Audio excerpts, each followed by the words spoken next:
أمر الرسول محمد صلى الله عليه وسلم بقتل بعض الحيوانات التي سماها عليه الصلاة والسلام بالفواسق الخمس، وهي الحيوانات التي يجوز قتلها في الإسلام، وقال أنها تقتل في الحل والحرم. وفي هذا المقطع سوف نستعرض معكم هذه الحيوانات، فلنبدأ.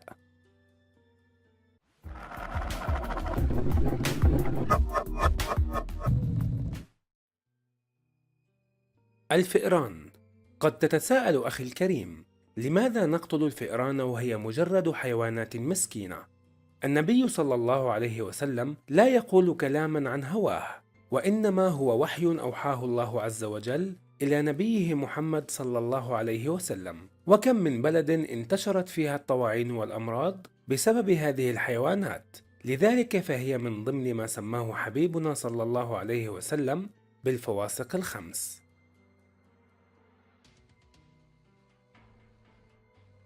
الحية والعقرب، وهي من الحيوانات التي يجوز قتلها في الإسلام، فقد أمرنا الرسول صلى الله عليه وسلم بقتلهما حتى وإن كنا في الصلاة.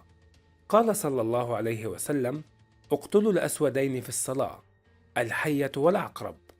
لكن هنالك حالة خاصة بالنسبة للحية وجب الانتباه إليها، خاصة في المنازل القديمة، فقد يرى الإنسان ثعبانا أو حية في بيته، وهنا لا يجب قتلها مباشرة. هذا من باب حرص وحماية الشرع للمسلمين المؤمنين. لماذا؟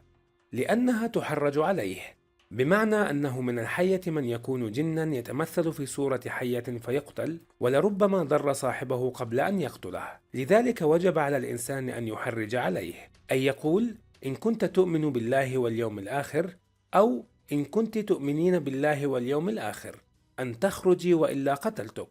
فيخرج من البيت ويقول هذا الكلام مرة واثنين وثلاثة، فإن رأى على أن الحية ما زالت في مكانها فليسمي بالله عز وجل ويقتلها.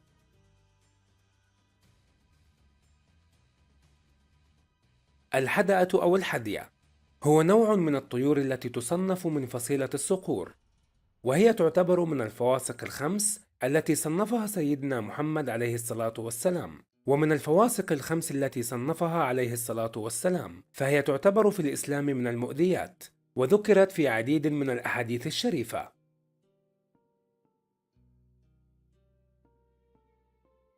الوزغ. قتل الوزغ فيه فضل عظيم وحسنات لمن يقتلها. قد لا يعلم الإنسان لماذا، لكن في المستقبل قد يكتشف العلم أن تواجد هذا الحيوان في بيوت الناس قد يكون سببا في العديد من الأمراض، بل بعضها سام أصلا.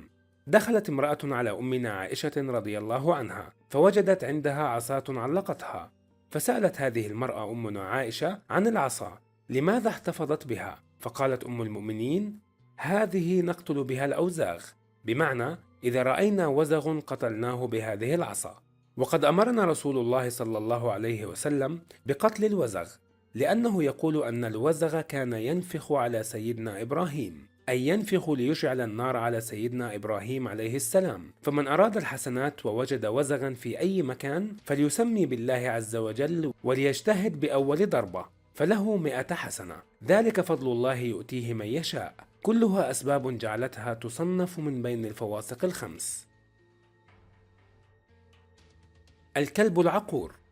من الحيوانات التي يجوز قتلها في الإسلام هو الكلب العقور، أو كل حيوان يعقر ويفترس ويجرح ويعض الإنسان، وكل ما ضر الناس في أنفسهم وأموالهم.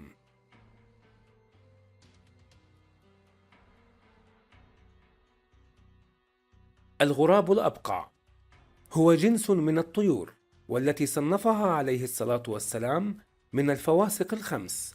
والغراب الأبقع هو ذلك الغراب المختلط اللون، أي تجد فيه اللون الأسود وبه بقع بيضاء. إذا أعجبك هذا الفيديو لا تنسى الإعجاب والتعليق ومشاركته مع أصدقائك كي تدعم القناة، ولا تنسى الاشتراك في القناة ليصلك كل جديد. في أمان الله.